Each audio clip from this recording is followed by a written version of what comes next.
Hello, good morning. ഇന്ന് പാറുക്കുട്ടീനെ സ്കൂളിലേക്ക് ഏട്ടൻ കൊണ്ടാക്കിട്ടോ. അപ്പോൾ അത് കഴിഞ്ഞിട്ട് ഏട്ടൻ വരുമ്പോൾ കുറച്ചധികം പച്ചക്കറികൾ മേടിച്ചു കൊടുത്തു. കാരണം ഇന്ന് ഞങ്ങൾക്കൊരു സ്പെഷ്യൽ ഡേ ആണ്. ഇന്ന് ഞങ്ങളുടെ പാറുക്കുട്ടിയുടെ പിറന്നാളാണ് കേട്ടോ. നാളെ വരുന്ന ദിവസമാണ്.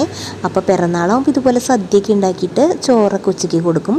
പിന്നെ കേക്കൊക്കെ കട്ട് ചെയ്യുക. ഡേറ്റ് ഓഫ് ബർത്ത് വരുന്ന ദിവസമാണ് കേട്ടോ. നവംബർ 15 ജനനത്തീയതി. അപ്പോൾ ഞാനൊരു 3 കൂട്ടം കറികൾ ഞാൻ സെറ്റാക്കി കേട്ടോ. സാമ്പാറും അവിയലും അതുപോലെ പയർ വെച്ചിട്ടൊരു മെഴുക്ക് പുരട്ടി ഞാൻ ഉണ്ടാക്കി. പിന്നെ ഞങ്ങളുടെ ഇവിടുത്തെ ഫേമസ് ഒരു പാചകക്കാരനാണ് തൃശ്ശൂർ ടൗണിലുള്ള അമ്പിസ്വാമി.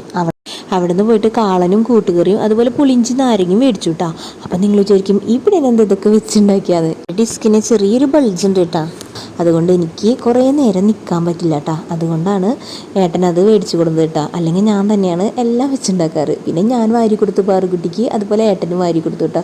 പക്ഷേ ഏട്ടന് നിർബന്ധം പാലടയും കൂടി തൊട്ട് നാവിൽ വെച്ച് കൊടുക്കണമെന്ന്. അപ്പം ഞാൻ കളിയൊക്കെ ഉണ്ടായിരുന്നു, ഇതെന്താ ചോറൂണാണോ എന്ന് ചോദിച്ചിട്ട്. അവസാനം പാറുകുട്ടി അത് കഴിച്ചു കേട്ടോ. ഇന്നത്തെ ലൈക്ക് എൻ്റെ പാറുകുട്ടിക്ക് തരണേ.